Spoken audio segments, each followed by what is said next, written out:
Hello, everybody, and welcome to today's episode of Roll20 Presents Tomb of Annihilation. This is a very special episode because it's the 11th episode, and no other episode will be 11th like yes. this one. It's the only one. The 11th. That's right. The 111th episode will be close, but it won't be the same. 11 is an angelic number. I want to tell you a short story before we start playing. So, last week after the end of the episode, some friends of mine called me up and they're like, "Yo, Adam, do you want to go on an adventure?" And I was like, "Yeah, I love adventures. Where are we going?" They're like, "We're going to the jungles of Chult." And I was like, "That sounds like fun." So we went to the jungles of Chult. We got in our magic portal and we teleported over there.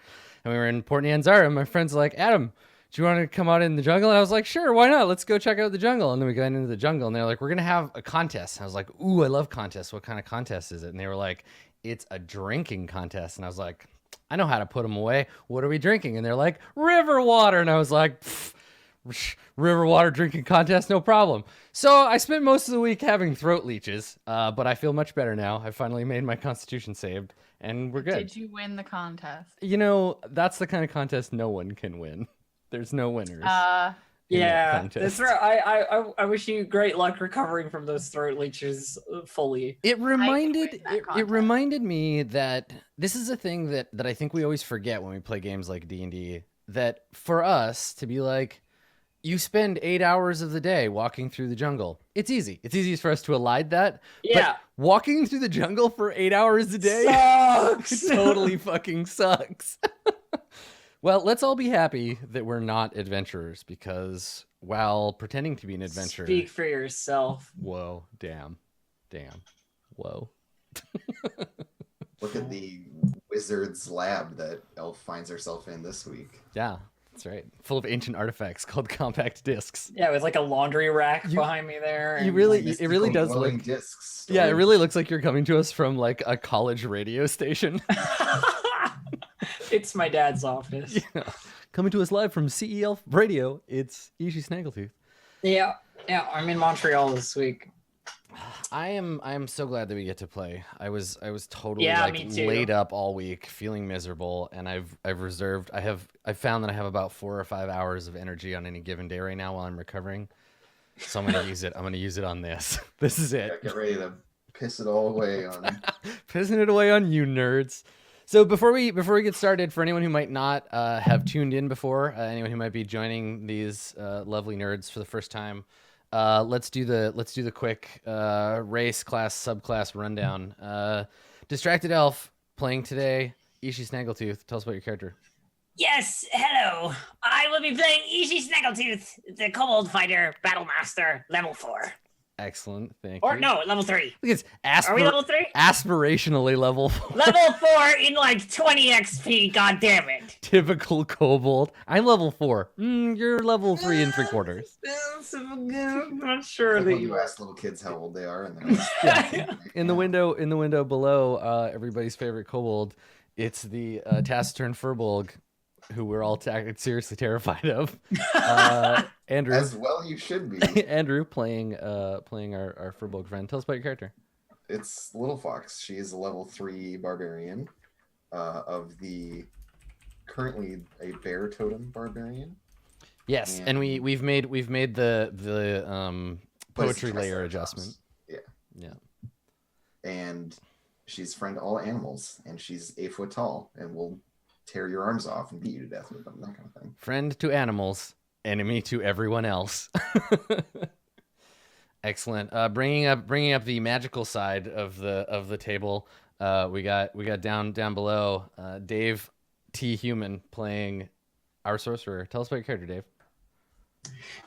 Oh, I'm playing Malik, and he is a human as well, like me.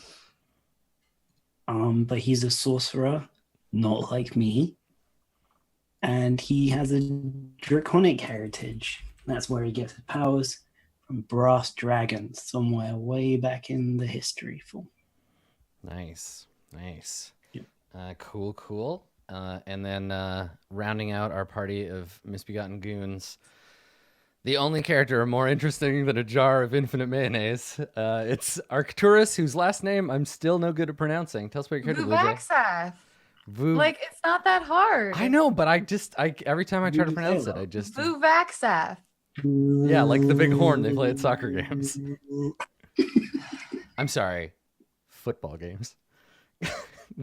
Tell us about your character, Blue Jay. My character is Arcturus Vuvaxath, not Vuvuzela. And he is a not a horn-like instrument. No. A Triton, a Tempest cleric of Istitia, which is a water god of the primordial plane. Yes. And he likes long walks on, around, and under the beach, and not boats. No, certainly not. Shout out to our boat. Rest in peace. Yeah. Pouring out for a dead boat. Pour out some mayo. For Yeah, the boat. pour out a jar of mayo for the dead boat, everybody. If you actually do that, please send me a picture. Mayonnaise is disgusting, and I want it on the ground. If I actually had mayo in my fridge. Cool. Well, yes, I kid, but when shit hits the fan, it's Arcturus that I would be looking to flee from, because you're basically a living mortar. So Yep. Yes. like, just dangerous business. This one. Arcturus just has the finger guns and like points it somewhere and explodes. I mean, I would be very scared of Little Fox, but if Little Fox was coming at me, I'd see it. Now, If someone like if Arcturus, it's just like you're just gone. I don't Like, there's no- think, Blue Jay, I don't think I need to warn you about the dangers of speculating about whose character would win in a fight against whose character. We all need to be very careful about, there's a history here of these sorts of brags not going well. Adam. Yeah. Here's the thing, is that we're all third level characters and the game is balanced, and therefore there's no, anyone could win. Yes, yeah. There's no clear answer. If you put a level 3 barbarian and a level 3 tempest cleric in an empty 100-foot by 100-foot room with no features, there is a 50-50 chance that either character will win. Obviously. Yeah, just buy the numbers, baby. That's how game design works. Or you could just roll one a lot. Yes, that's true. Look, it's not you at the wheel, so I don't think. Okay, all right. I don't have the luck of the elves. Although Yeah, I but do see- have. but the see, That's wisdom of fine. That's crayfish. fine. One sec. Let me reclass over to Paladin and get Champions Challenge. For everyone in the audience who's wondering what the hell we're talking about right now, this is what happens when you play games with the same people a lot. Yeah. You develop these deep-seated. Listen, it's fine. So Deep-seated memes. yeah, memes, just heavy memes. Yeah, heavy memes. So yeah, let's create some new memes today. Let's make some memes together, everybody. So the last time we saw our party, it was in the fine environs of the totally sanitary Camp Vengeance. Yes. And Camp Vengeance, if we will remember, is an Order of the Gauntlet camp. They would say it's deep in the jungles of Chult. I would say it's not that deep in the jungles of Chult. It ain't all that. It's average to middling low. It's like in a the third. jungles It's like of a third of the way in. Yeah. You've been introduced to a whole bunch of new NPCs all at once, because that's what happens when you spend a bunch of time out in the wilderness. So we've met Sister Sias, who is a cleric of Helm, Torm, or I think they're all the same god, honestly. I know it makes me sound like Cleric of hand guy. yeah, one of the many hand gods of the Forgotten Realms. This one or the one with a thing on it. And we've met the obnoxious Niles Breakbone, a Cormyrian noble and explorer. Niles Breakbone, yep, Commander Breakbone. Really, his first name is Niles? His name is Niles. Yeah. Oh, okay. Yeah. And also Ord Firebeard. Now there are a couple of other officers around. We haven't met with them yet. Yes, yeah, Colonel Kurtz, pretty much. Though not quite yet. This is Kurtz before things get real bad. And then perhaps most importantly to those Faerunian scholars out there, a mysterious pair locked away in a cage have made a deal with our little friend Ishi to free them. I have to find their stuff and a key. The roguish, yeah, the roguish and somewhat filthy artist Cimber and his mysterious silent friend, the two of them are locked away, and I think that's where we fade in on, right? We fade in on the cage. It's like twilight. Night is falling in the jungle. There's a nervous kind of tension. Guards up on the guard posts look out over the jungle as if in anticipation of some terrible attack. And we pan down to the back corner, the soggy ground of the latrines, the camp's makeshift cage sunken slightly in the murk, and the hands of artist Cimber clutching the bars, staring out hopefully. His eyes are shocking white against the filth of his face and beard. He's just wearing like regular clothes, the kind of clothes you'd wear underneath armor. He's looking tattered and dirty. His hands have tattoos on them, but they're hard to see because of the grime. And he's wearing a gold ring that looks like it could be a wedding band, but that has some kind of like etching or filigree kind of pattern on it. And we pan up from his hands to his face as he looks out of the bars. And I think we start the episode with him saying, so we got a deal? And he looks down at Ishi. Let me just restate what I wanted, because I'm going to get you what you want, but this needs to be good for me too. So, better hat. Yeah. He nods. A dozen beautiful hats. Best hats you can find. New sword. He nods. Listen, I know Elminster's sword maker personally. We'll get you the best sword in the whole Forgotten Realms. Okay. And then I go looking for this stuff. And he nods, and as you head off, we see him look at his friend, and he puts his hands up and he says, "See? I told you. No problem." So I got two questions for you, Adam. Yeah. First is, can I make a roll to see if this dude is being a forthright and truthful man? Yes, you can make an insight check to discover. I would like to state. I would like to state for the crowd that I choose not to do that because she's greedy as fuck. Right. And then the next thing is going to be a giant hand catching Ishi by the cloak and stopping her from leaving. So Ishi, Elf, take inspiration for choosing to pursue your ideals over perhaps the sound tactical decision. And Little Fox, speaking of inspiration, I'm spending it on this because it is very important for Little Fox to look out for her little buddy who is about to walk into some shit. Okay. I get a 22. Nice. Okay. So I think in this case, I'm not going to make a roll because he's not actively trying to mislead anyone. You get the impression that he's overstating his ability. Like, obviously, he doesn't know Elminster's personal, because Elminster probably doesn't have a personal swordsmith. But like, he's maybe trumping up his ability to deliver, but he doesn't seem to be malicious. This isn't a trap. This is just a man who is desperate to get out of here and who like is a little like afraid. You can see that he's not feeling good about his chances. And that maybe he's got hope, right? He's feeling like, oh hell, I can get out of here. And this is just the way that he's doing it. Cool.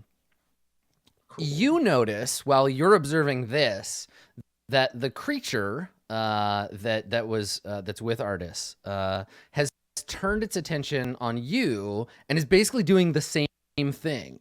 Just kind of like looking at you with its head cocked, blinking its big watery eyes at you. We're both the strong silent type to the chatty. Like there's a parallel here, right? And I don't know, do you like make eye contact? Do you look up at this yeah, creature? I'm definitely interested in this weird, thing that isn't a dinosaur but kind of looks like a dinosaur. Yeah. Okay. So you look up and the two of you make eye contact and it just breathes, like it flares its nostrils, but doesn't make a sound. In fact, you haven't heard it made us make any audible sound since you got Right, here. it just like made smells. Yes, I mean I think that it's one of those things where like I could continue to dance around to the like, ooh, a weird smell in the air, but I think that we all know that that's the way it Like communicates.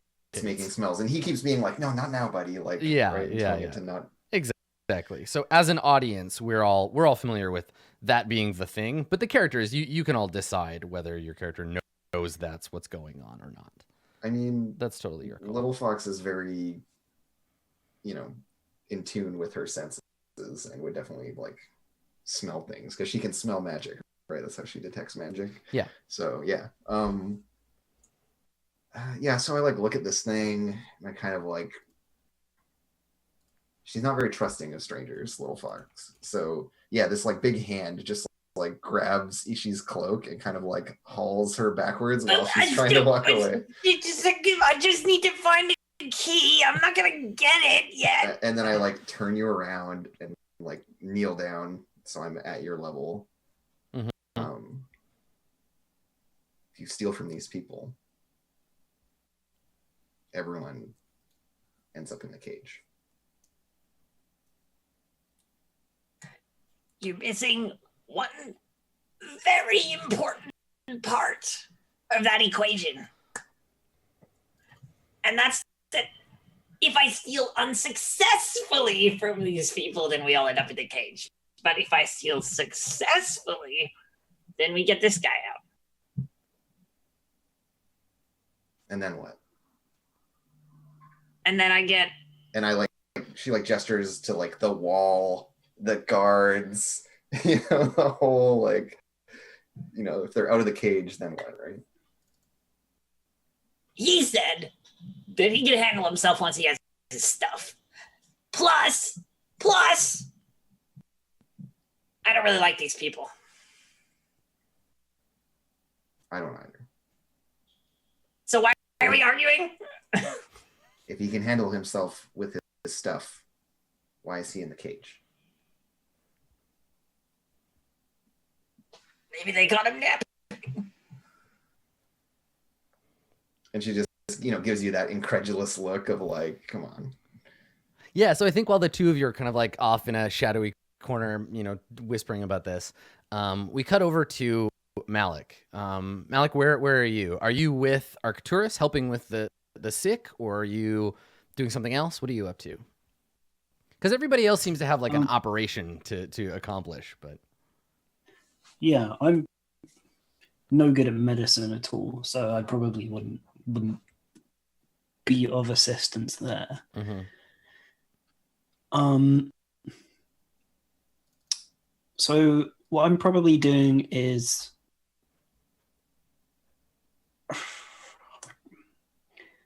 do you think that their like map of the area and stuff is all going to be in the commander's tent? Yeah, definitely. Captain Break. Yeah. Commander. Commander, right. And I'm probably not allowed in there because he hates everyone all the time forever. I mean, that's okay. Yeah. In which case, what am I doing? What do I do during my downtime that isn't do the map? And I've already done that for a couple of days. I'm probably making the rounds of the people who are on watch because we're not trusted to take watches. And I'm talking to all the different people about what kinds of things they've faced out in the jungle so far. Okay, so we find you talking to one of the guards. Yeah. Okay. So the guys up on the men and women that are on the towers are not really like they're not really going to talk. You'd have to climb up there, and they're like on duty, like doing stuff. But maybe you're over here by the fire, and there's like a day shift guard, and she's just finished her shift, and she's sitting by the fire, drying her boots. Over the fire, and one of them has a big hole. One of the boots has a big hole in it, and like she just looks like tired and run down. And it's not so much, I think the conversation isn't so much that she wants to talk to you because she wants to, but because she's just too tired to like fend off a curious outsider. Yep, that's fair enough. Okay. So, obviously not going to trust outsiders to take a watch ourselves, but while I'm here, I'd like to make myself useful at least. What kinds of things have been attacking the camp? Is there anything that you can tell me that might be useful? She sighs and she says, horrors, all kinds of horrors. Some nights it's the dead. You saw them piled outside. Where the jungle gets so many dead bodies, I'll never know. She looks just got this dead stare. And she says, but if it's not them, then it's the smell of rotting meat draws in the creatures. Where I'm from, we don't have anything bigger than a bear. You should see these things. And she kind of like looks at you, her eyes wide. She's like, you can see her hand like trembling. She's obviously like traumatized. Yeah.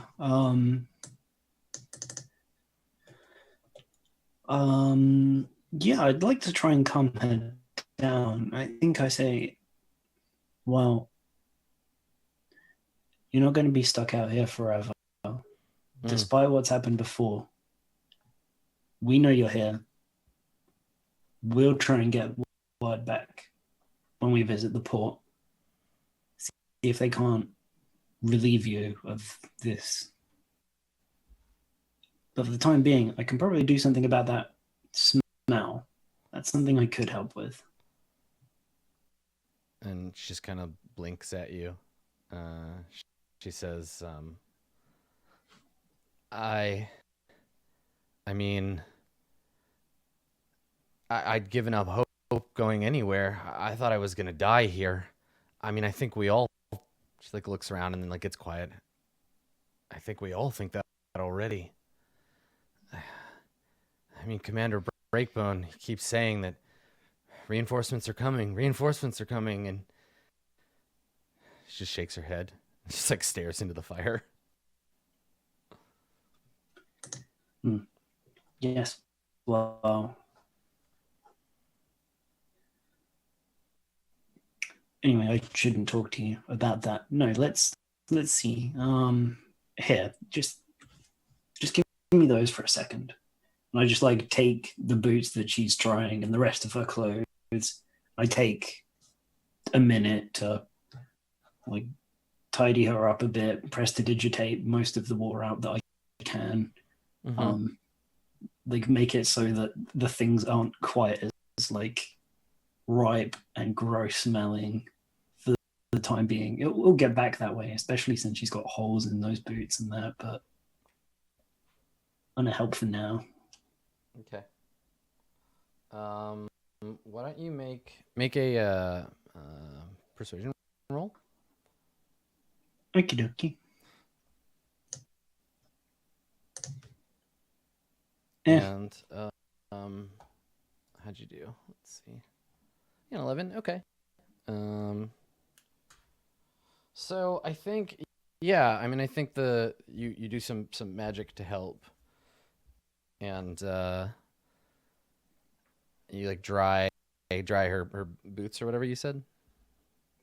Yeah.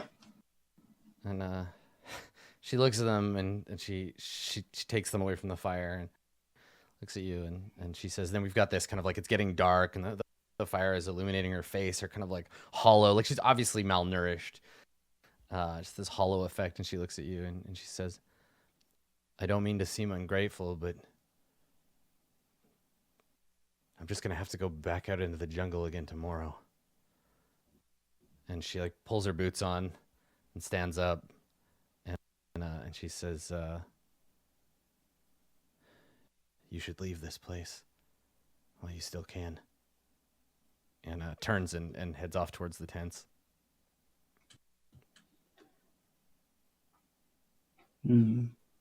Yeah, so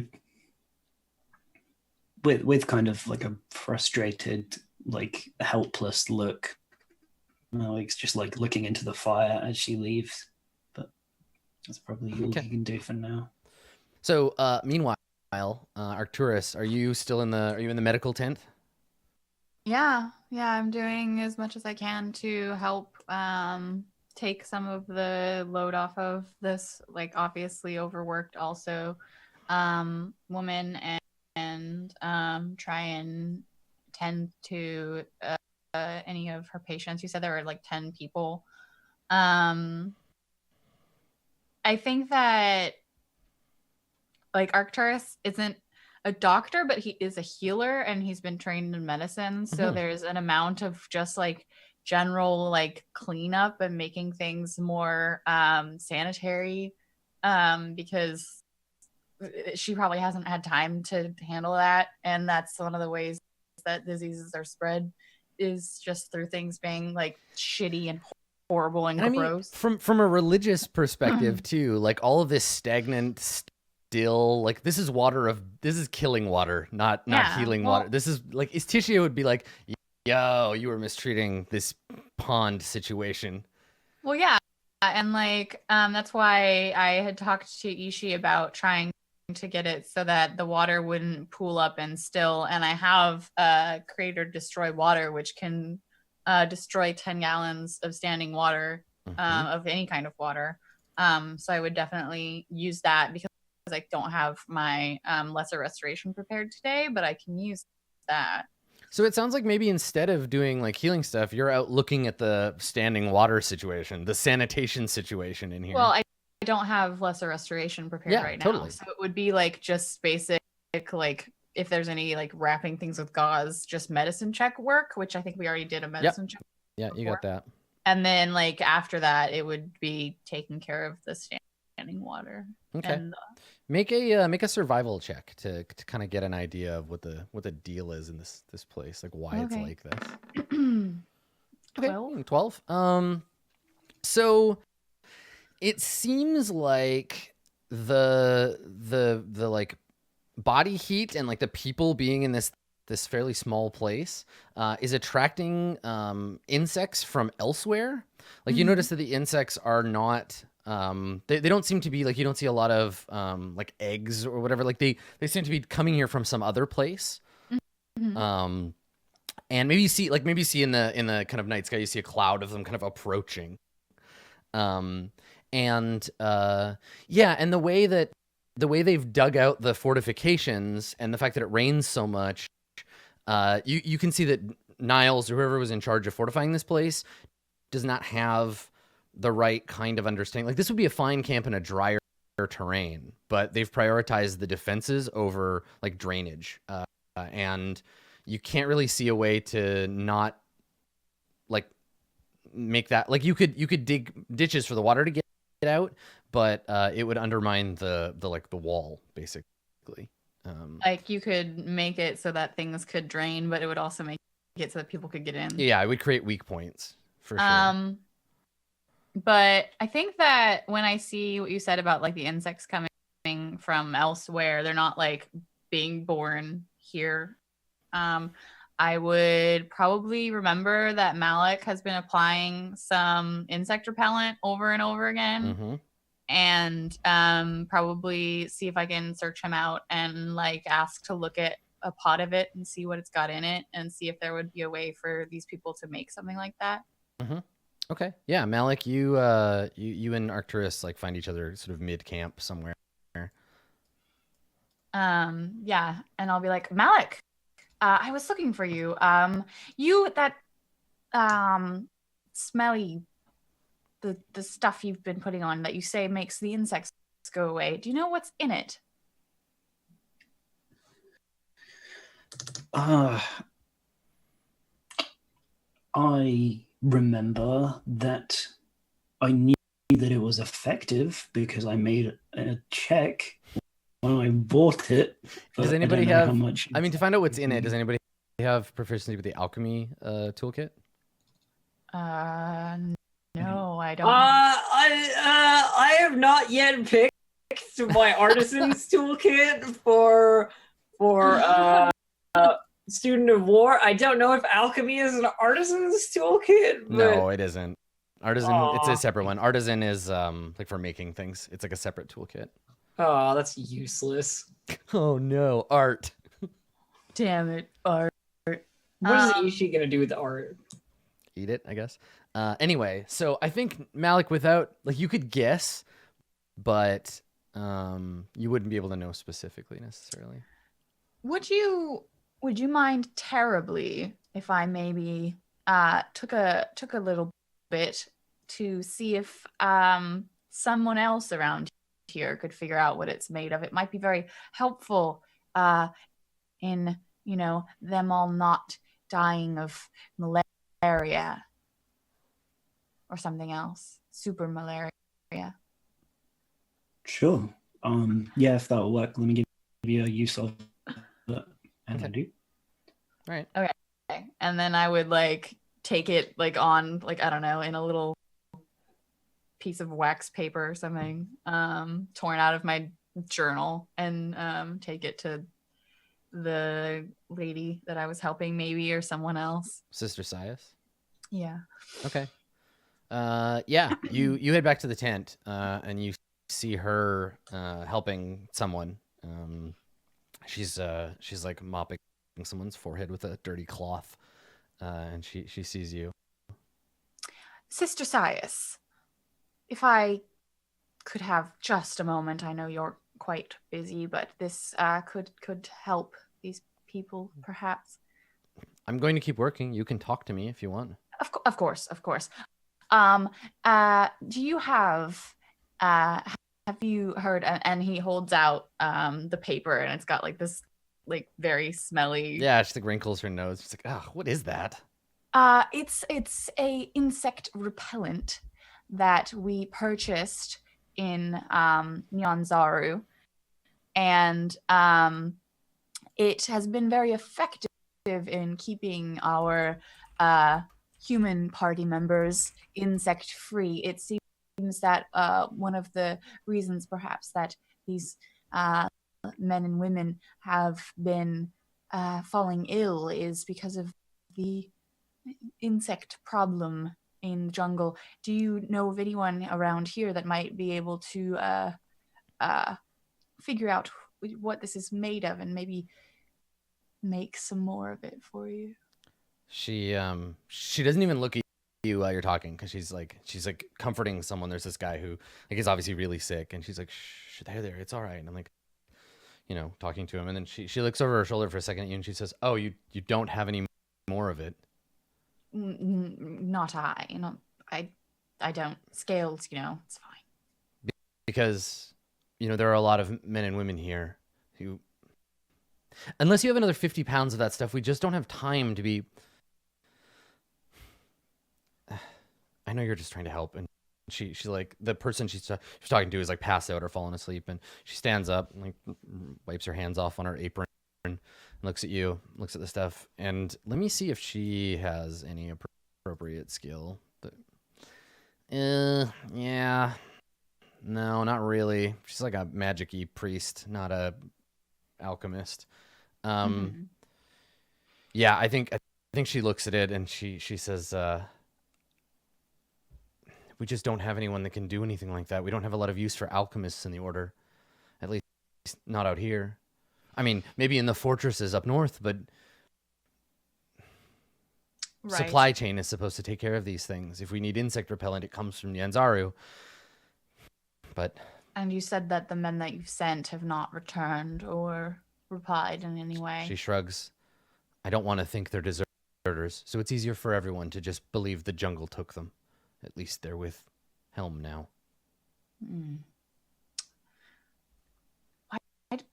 I just don't understand why you don't all just leave and come back better prepared. But these men wouldn't there is make a it pause away. where she ponders how to best respond to that, and then shakes her head and she says, I can't go anywhere. These men need me. Right. Well, I will do my best to take some. You're interrupted by a shrill shout from a nearby tent. someone shouts for Sister Sias, and she gets up and she looks at you and she I'll says, go. I have to go. I could... And it's not a shout of like, help me. It's a shout of like, get in here. Oh, right. Okay. Right. I'll do what I can here. So she leaves. So meanwhile, Ishi and So Littlefox, like I was saying, I could just take a quick look around. I feel like You know you're not. me, I feel like you're not actually having this conversation in front of. No, artists. probably Okay. not. No, we're in some sneaky corner. Yeah, here, we'll put you over here. Is she in between all the tents? She's like hiding somewhere. I mean, the thing is, there isn't a lot of place for like privacy around here, right? Like I was gonna Yeah. say, Sorry. I could just have a quick look around, find the stuff, bring it to them. Then I don't like seeing them all caged up like that. Prison, it's bad, you know. Yeah, and little fox nods. And like since we're next to the walls, she like taps the like buttressing log here, Mhm. and just says, "These are the bars." This whole Wait, little fox. I just had an idea. Remember when we were in the prison in Yanzaru, and you just took the bars and went like this? Can you do that on the other?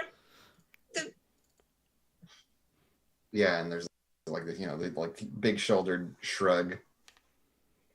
I suppose it would make a lot of noise. Big problem is that we're prisoners here.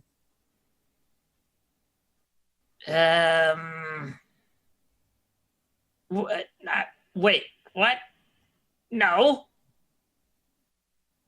And she just gives this like knowing nod, like, Okay, well then you shouldn't be too upset if I upset our jailers by accidentally letting a key fall into my pocket and make its way to our other captives and so forth.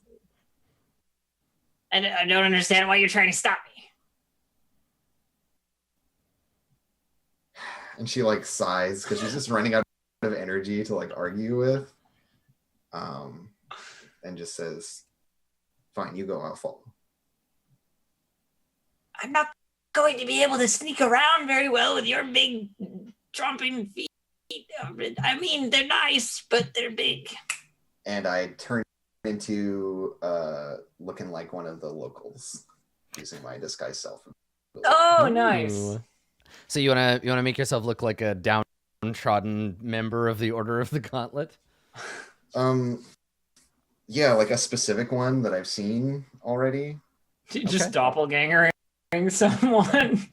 Yeah. Yeah, let's take a because- look. So it's disguise self. Yeah, because there's no way that I could look like a stranger, right? Because they obviously all know each other. There aren't that many people here. So my thinking is I just make myself look like one of the specific. You can ones. make yourself, including your clothing, armor, weapons, and other belongings, look different until the spell ends. Until you use your action to dismiss it, the spell lasts for 1 hour. You can seem 1 foot shorter or 1 foot taller, so I guess shorter. So you're gonna pick one of the. I can seem even shorter because of my Furbolg special one. Excellent. Okay, so it's right. And appear thin, fat, or in between. Can't change your body type, so you have to have the basic arrangement of limbs the same. Otherwise, the extent is up to you. It does not hold up to physical inspection, so your hat would so be. I just look different. But if someone were to like touch the air above my to discern, they can use their action to inspect your. Okay, what's your spell save DC? 13. Sorry, let me double check my notes here. Because yeah, it's weird because I'm not naturally a spellcaster. Yes, I think that's charisma might be my I think it might be. Yeah. which is bad for me. But double check. Okay. Doop. Here we go.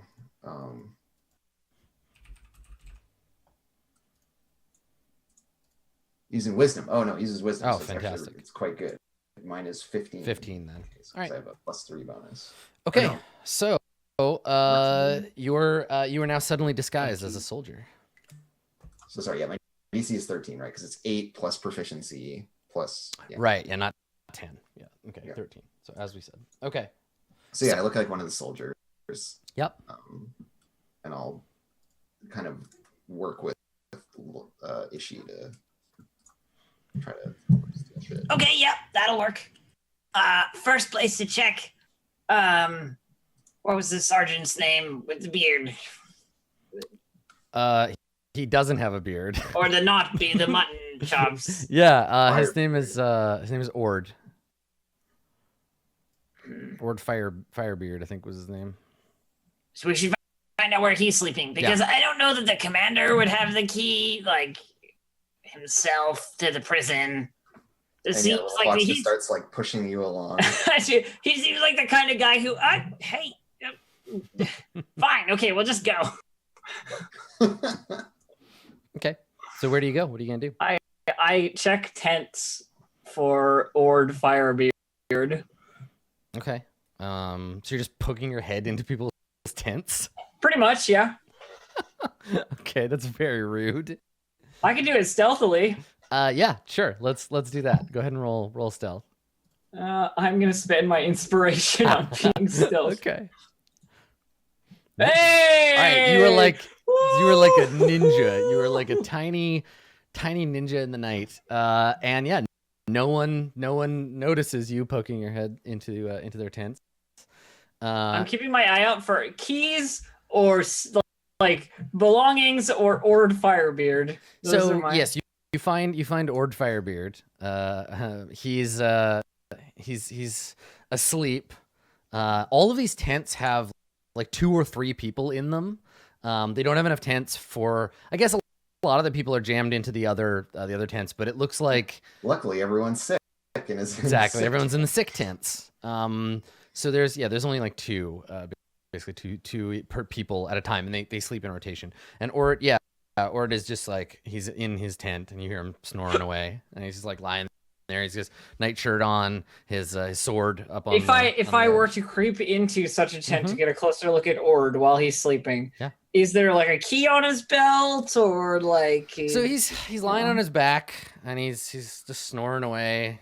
There's somebody else lying like kind of like this way with their boots up here, and they're turned on one side, and his nightshirt is kind of like sweaty and transparent, and you can see part of a tattoo on his chest of something. It's hard to make out, but there's like a tentacle and like a claw, and he's kind of like rolled on his back, just like, and his big tongue hanging out of his mouth.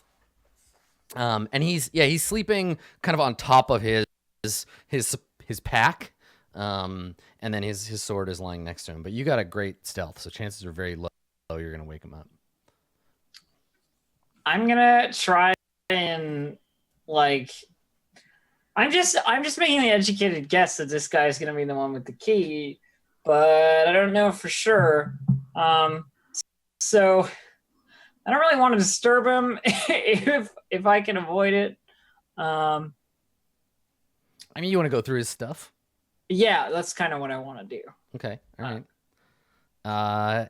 You succeed, right? Because your stealth, we'll let it roll. Your stealth is great, but tell me how you get his bag out from under his head. What is this little like? So what does this look like?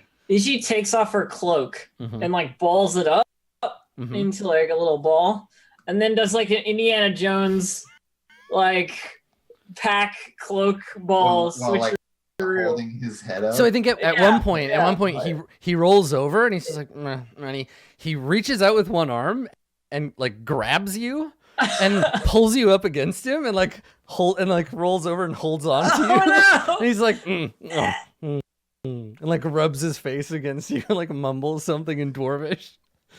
Yes. And you're like squeezed up against him. It'll be okay. You'll get out of this hellhole. I just need to. He rolls over again, and you kind of squirm away. He's like, no, mother, I don't want to be a soldier. Oh, like falls like his eyes open up a little bit, and he looks up in the air, and he's like, and he goes back to sleep. And and you're like, and then you manage to, and that's when his head is away from his pillow, and his pillow of stuff, and you manage to switch him. Yeah. And then he grabs your cloak and balls it up and goes back to sleep. And now you've got his bag. Okay, so I want to check his bag anything that would help us, or anything that belongs to Artist Simber, or a key, or anything like that. Yeah, so he has in his bag another change, like a change of clothes, another set of clothes, which like looks pretty dirty. He has his Order of the Gauntlet like badge of office, or his captain's badge that he would use to pin his cloak. Really tempted to steal that, but he doesn't wear it because no one wears cloaks out here because it's just so bloody hot all the time. So he has that. It's still like well polished. Looks like he takes pride and care of it. And then you find I think like a locket. And it's like a little circular locket made out of silver and ivory. And on the front of it, there is a skeletal hand holding a pair of scales. Which make a religion check. Okay. 17. Nice. Okay. So the symbol, you recognize it right away. It's one of the Faerunian gods. It's the symbol of Kelemvor, who's god of the dead. And god of the dead, not in a like creepy Merkel necromancer kind of way, but like guardian of the land of the dead, carrier of the dead to the afterlife. Yeah, protector of the god of balance and death. So. Yeah, he's one of the good gods of death. And I think maybe you recognize it as like it's a memorial thing. That there'll be a picture of someone in here who is dead and is important to the person who carries it. And I don't want to open it. Yeah, you hold that in your hand for a second. It's like disrespectful, you know. I don't. Bad luck, too, probably. Yeah, I'm looking for stuff that is particularly helps. And you said there's a chair. Oh, he's a dwarf. Damn, I was gonna do. I could have done them. I'm gonna take the pin. Okay, all right. The pin thing. It's a captain's badge. Yeah. So you can write on your inventory, like Order of the Gauntlet captain's badge. Sweet. Because I can't just let this slide and get nothing. Let's be honest. Honor of the Gauntlet. Captain's badge. Okay. All right. Good. Okay. That's the first part of the disguise. I'm now thinking of a plan on the fly as to how to get Artist Timber out of here. So nothing else in his bag he doesn't have keys or anything like that on him that you can find. Damn. Yeah. Okay. Well, then I put his bag back and I get my cloak back if I can in the same Indiana Jones switch. Yeah, and I think this time when you start to pull the balled up cloak away from him, he grabs at it and he says in calm, he's like, no, it's mine, you filthy goblin. And then he calms down a little bit and he like put it back and he takes she's like doing the kobold version of whatever sweating is like this whole time. Yeah, and he takes his backpack back and he's like, oh, that's right, goblin. That's right. It goes back. Meanwhile, outside, the pretending to be someone else, little fox.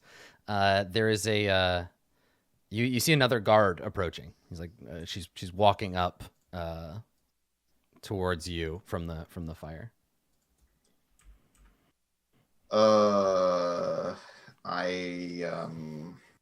How obvious is it from here that Ishi is in this tent? Not at all. Ishi's practically invisible. Okay. You know where she is, but no one else does. 26 is basically better than anyone in this place has the ability to detect currently. I'm gonna go to the latrine so that this person doesn't try to talk to me, because I don't even know what the name of the person I'm pretending is. Right, so I'm just like I don't make eye contact, and I put my head down. I walk towards the latrine. So you start to walk away, and you hear the woman say, "Hey, Tall Castle."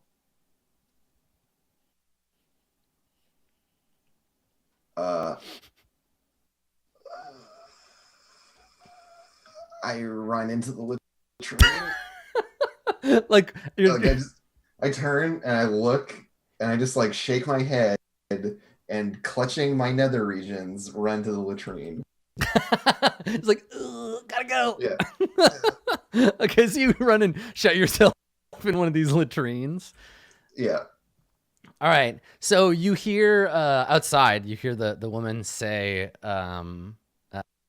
say to you still, you can hide, but you're not going to get out of that debt. You still owe me 12 silver. And there's a long pause, and then you hear her be like, pathetic. And she walks away. You hear her leave. So, And that's when I breathe out. I'm just, yeah. And then you realize after you exhale that you're going to have to inhale, and it's not good. Remember, I didn't shovel those.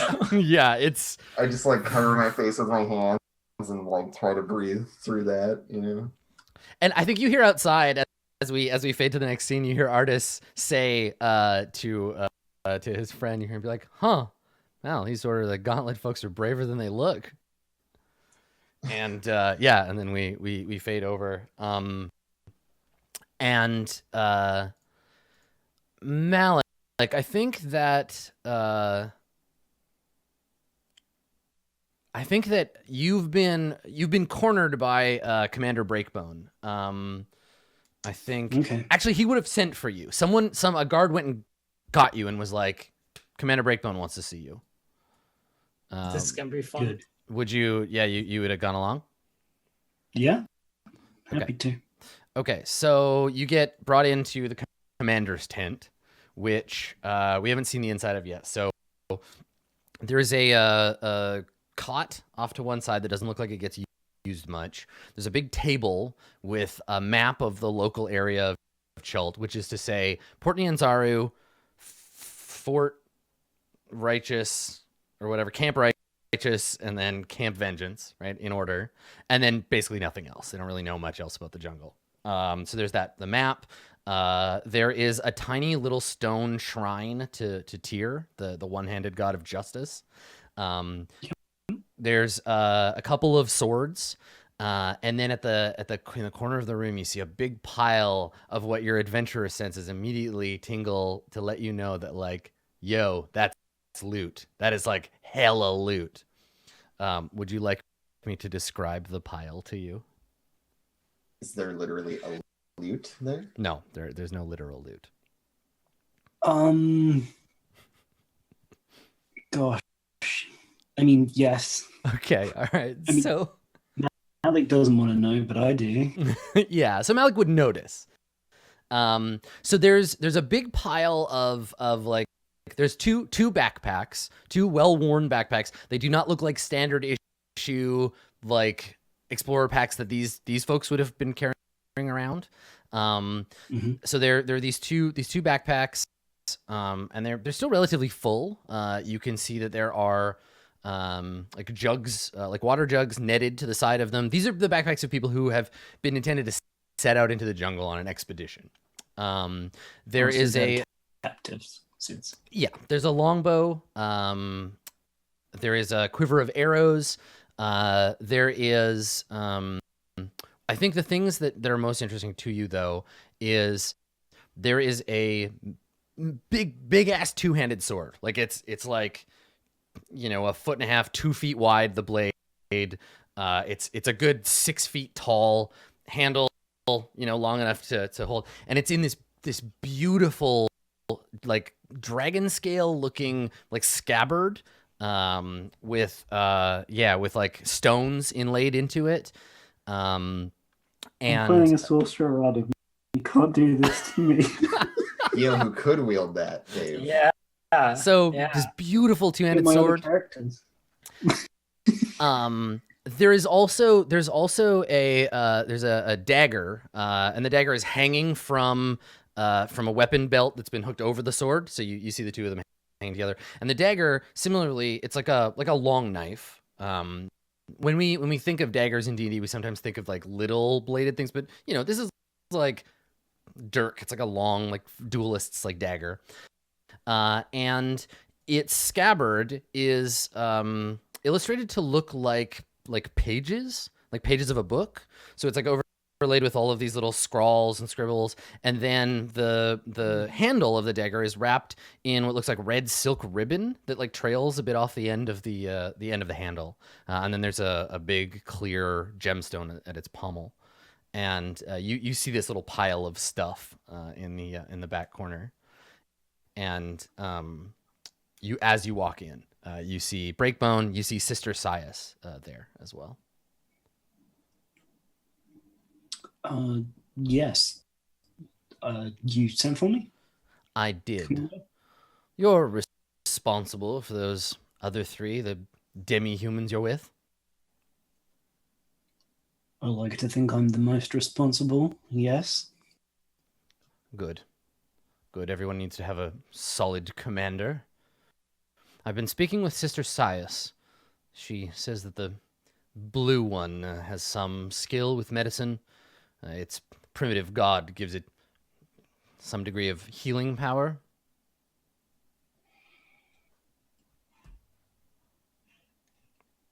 You're not mistaken in assessment? We are conscripting it.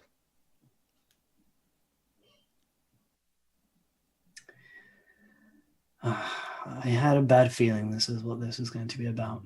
He says, now, I want you to understand that this isn't done out of any sense of malice. You're not our prisoners. You haven't done anything to warrant imprisonment yet. But we have a need. The struggle against evil has a need. You understand that this is very important. That if my men die, that if we have to give up this camp, that means that this jungle is going to be overrun with the dead. We are doing our best down here. I need your healer.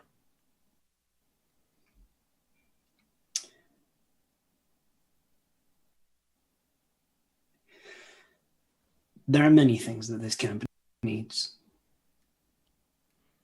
The first of which is not to be making enemies of those that would willingly help you otherwise. However, perhaps what you need more even than that is to reassess the entire plan of staying here. You're not making a difference in this jungle. The dead grow by the day. You know this to be a fact. And digging your heels in here, letting all your people die of disease, refusing to give up to try to fight another day when you're prepared.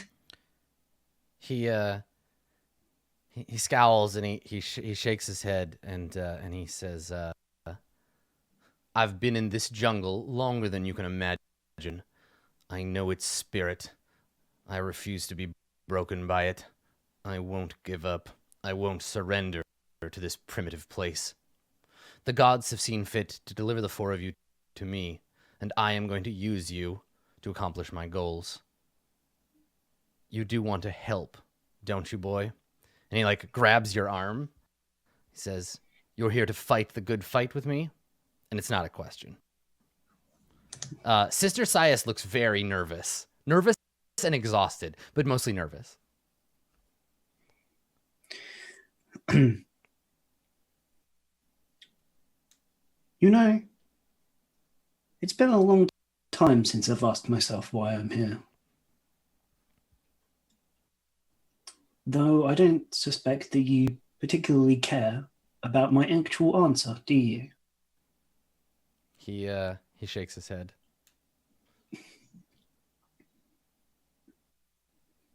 Everyone has their own personal reasons to be on this sacred mission. And whether you know it or not, you have one as well. I have a mission for you and your subhumans. Go and gather them. I'll tell you the details. And he lets go.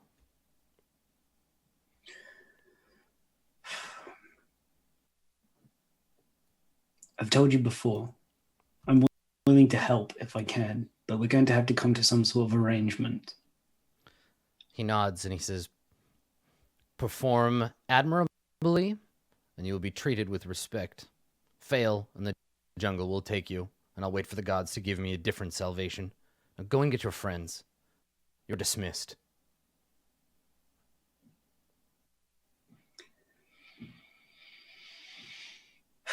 However, the diplomat, he bites his tongue hard and walks out. Okay. So you get a few paces out of the tent before Sister Sias comes out behind you, and she says, "Malik." Yes. Arcturus, Arcturus, you can hear Malik and Sister Sias talking outside if you want to come out. You're muted, Blue Jay. I'm helping these poor sick people. I would probably like perk my ear up, but I was probably doing something. I wasn't just sitting here. So I would like to state that my next point of call was the commander's tent. Okay. So Yeah, sure. whatever you'd like. So to do you're with that. lurking around the corner for this conversation, and Little Fox, you are no longer stuck in the latrine. Can I? Yeah. But after this conversation, we'll cut back to Little Fox and see what happens there, because I think Artis has something to say. But so anyway, meanwhile, Sister Sias comes out and is like, Malik. Yes. She looks at you like a bit desperately, and she says, "We're not all like him. Fanatics." And she like looks back at the tent. It's just desperation does things to men. If we could get some reinforcements, someone else to relieve him of command.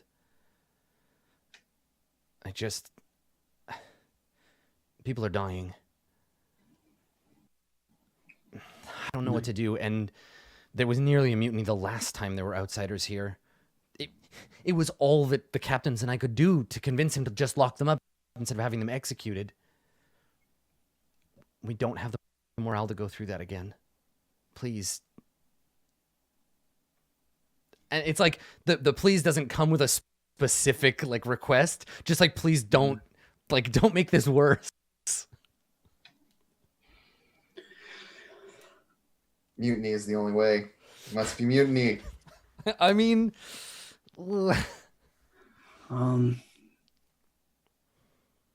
Something here has to change. she nods, and she says, I've been praying for relief. If someone could get to Nyanzaru and bring us back supplies or more troops or something. It's all I can think of, short of a miracle. Yeah, Malik nods very slowly. He says, I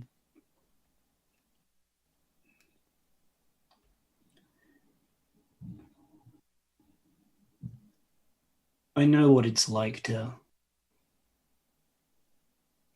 fail in your duties as the person responsible for other lives. It didn't make me go the same way, but I can't say that I'm coping much better than he is, honestly. But I'll do what I can. I'll find the rest. We'll see what he wants, and we'll try and help. I do feel for you all out here, trying to do good. She grabs your arm, but not violently like Malzid, but like desperately, like just to have some human connection with a person who isn't like dying. So she grabs your arm and she says, you have to understand, we're not like the Flaming Fist. We didn't come down here to conquer. We're not mercenaries. I can barely fight. I just came to do some good, to protect people, to make this mission safe. And she looks back at the tent and she says, the commander is a good man. He just has been pushed. You know, they say that the gods never give us more than we can handle, but I don't know if that's true. If there's anything that you can do, please. I fear you're our last hope.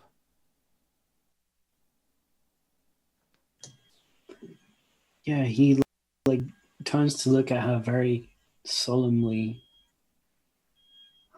and it's with it's not feigned at all. He's obviously not the worst off here, but Malik's like feeling the distress that she must go through. He's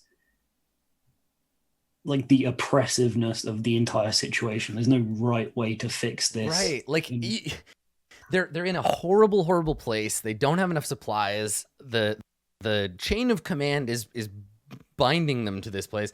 And like they all still believe in their mission. Like if this was a flaming fist camp, that commander's head would be on a stick, and the guy under him who was like, let's get the fuck out of this dump, would have been paraded out of town. But right now, the problem is that they're all still so devoted to like their duty, their sacred duty to protect the world from evil.